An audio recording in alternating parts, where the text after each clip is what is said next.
بسم اللہ الرحمن الرحیم۔ السلام علیکم عزیز طلبہ، اخلاق حسنہ، یہ سبق نمبر 3 ہے آپ کا، اور سید سلیمان ندوی اس کے مصنف ہیں۔ آج ہم مصنف کا تعارف پڑھیں گے۔ سید سلیمان ندوی ضلع پٹنہ، انڈیا کے گاؤں دینا میں پیدا ہوئے۔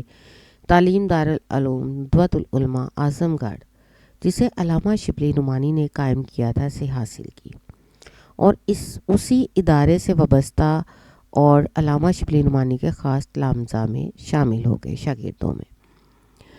یہ وہ زمانہ ہے جب مولانا شبلی نعمانی اپنی عظیم تصنیف سیرت النبی ترتیب دے رہے تھے۔ وہ 2 جلدیں ہی ترتیب دے پائے تھے کہ ان کا ناگہانی انتقال ہو گیا، یعنی اچانک۔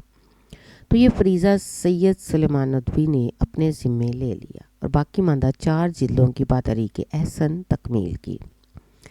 سید سلیمان ندوی کو علامہ شبلی نعمانی کی طرح تاریخ، بالخصوص تاریخ عالم، اسلام اور ادب سے خاص لگاؤ تھا۔ چنانچہ انہوں نے سیرت، سوانح دین اسلام اور زبان و ادب کے موضوعات پر تحقیقی کام کیا۔ علامہ اقبال رحمۃ اللہ علیہ اور ساراس مقصود کے ہمراہ حکومت افغانستان کی دعوت پر افغانستان گئے اور وہاں کے حالات قلم بند کیے، یعنی تحریر کیے۔ قیام پاکستان کے بعد کراچی آ گئے۔ حکومت پاکستان نے ان کی علمی ادبی خدمات کے اعتراف میں نشان سپاس پیش کیا۔ کراچی میں انتقال کیا۔ ان کی آخری آرامگاہ اسلامیہ کالج کراچی کے عقب میں ایک احاطے میں واقع ہے۔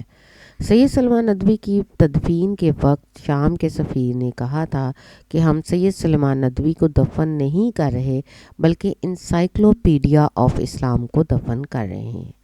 سید سلیمان ندوی کی تصانیف میں خطبات مدارس، عرب و ہند کے تعلقات، عربوں کی جہاز رانی، سیرت عائشہ، حیات شبلی، نقوش سلیمانی اور رحمت عالم شامل ہے۔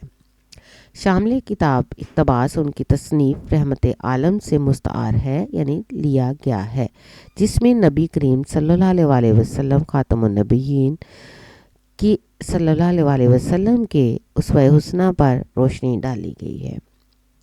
سبق کا خلاصہ۔ سبق کا عنوان اخلاق حسنہ اور مصنف کا نام سید سلیمان ندوی۔ امتحانی نقطہ نظر سے آپ کو اگر خلاصے کا کویسچن آتا ہے، سوال آتا ہے، تو آپ نے کیسے لکھنا ہے؟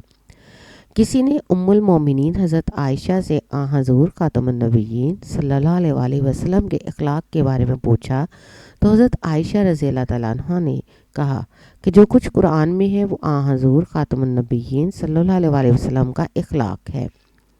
حضور خاتم النبیین صلی اللہ علیہ وسلم نہایت خاکسار، ملنسار، مہربان، رحم دل، سخی اور فیاض تھے، اور خود بھوکے رہتے اور دوسروں کو کھانا کھلاتے۔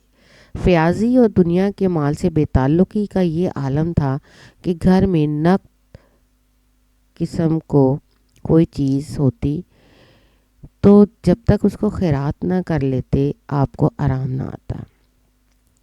آپ خاتم النبیین بڑے مہمان نواز تھے۔ آپ کے ہاں مسلمان، کافر، مشرک سب مہمان ہوتے۔ آپ خاتم النبیین صلی اللہ علیہ وسلم گھر کے کام کاج اپنے ہاتھوں سے کرتے، پھٹے پرانے کپڑے سیتے، جوتے خود گانٹھ لیتے، بکریوں کا دودھ دوتے، غریبوں مسکینوں کے ساتھ حسن سلوک سے پیش آتے، مظلوموں کی فریاد سنتے، بیماروں کی عیادت کرتے، دشمنوں کے حق میں بھی دعائے خیر فرماتے، ہمسایوں کی خبر گیری کرتے اور پڑوسیوں کے گھر جا کر ان کے کام کرتے۔ آپ خاتم النبیین صلی اللہ علیہ وسلم کو بچوں سے بہت محبت تھی۔ فصل کا نیا میوہ پہلے بچوں کو دیتے، عورتوں، غلاموں اور جانوروں، سب کے لیے آپ خاتم النبیین صلی اللہ علیہ وسلم رحمت بن کر تشریف لائے۔ آپ خاتم النبیین صلی اللہ علیہ وسلم کی نظر میں امیر و غریب سب برابر تھے۔ آپ خاتم النبیین ہمیشہ اپنے غلاموں اور نوکروں کے ساتھ اچھا سلوک کرتے۔ آپ خاتم النبیین صلی اللہ علیہ وسلم نے کبھی لڑائی کے میدان سے منہ نہیں موڑا، اپنے دشمن پر کبھی تلوار نہیں اٹھائی تھی۔ سالہ سال کی ناکامی اور تکلیفوں کے باوجود بھی آپ کبھی خدا کی رحمت سے مایوس نہیں ہوئے اور صحابہ کو بھی یہی درس دیا۔ آپ خاتم النبیین صلی اللہ علیہ وسلم بھوکوں کو کھانا کھلاتے، چاہے خود فاقے سے رہنا پڑتا۔ اور اکثر آپ واقع سے ہوتے تھے۔ آپ خاتم النبیین صلی اللہ علیہ وسلم کے مزاج میں سادگی تھی۔ کھانے پینے، اوڑھنے، اٹھنے، بیٹھنے، کسی چیز میں تکلف پسند نہ تھے۔ آپ خاتم النبیین صلی اللہ علیہ وسلم کا لباس سادہ ہوتا، حتیٰ کہ جن کپڑوں میں آپ نے وفات پائی ان پر بھی پیوند لگے ہوئے تھے۔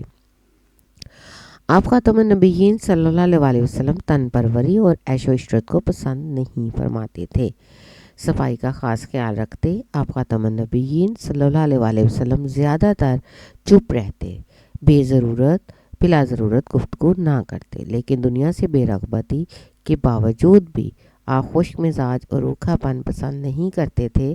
ہنسی آتی تو مسکرا دیتے، ہر لمحہ آپ کی زبان پر اللہ کا ورد جاری رہتا، آپ کی پوری رات ذکر اللہ میں گزر جاتی۔ آپ اللہ تعالیٰ کے بہت پیارے پیغمبر تھے، لیکن پھر بھی جب آپ ذکر الہی کرتے تو آنکھوں سے آنسو جاری رہتے اور ہچکیاں بندھ جاتی۔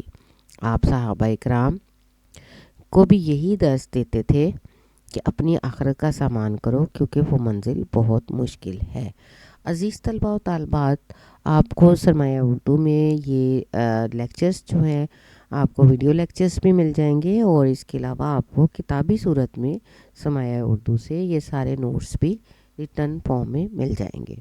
اور انشاءاللہ آپ لوگوں کے لیے اپنے کمنٹس میں بتائیے گا جو بھی آپ کو بات سمجھ میں نہ آئے اور آپ مزید گائیڈ لائن لینا چاہیں گے تو آپ کو وہ بھی مل جائے گی۔ شکریہ۔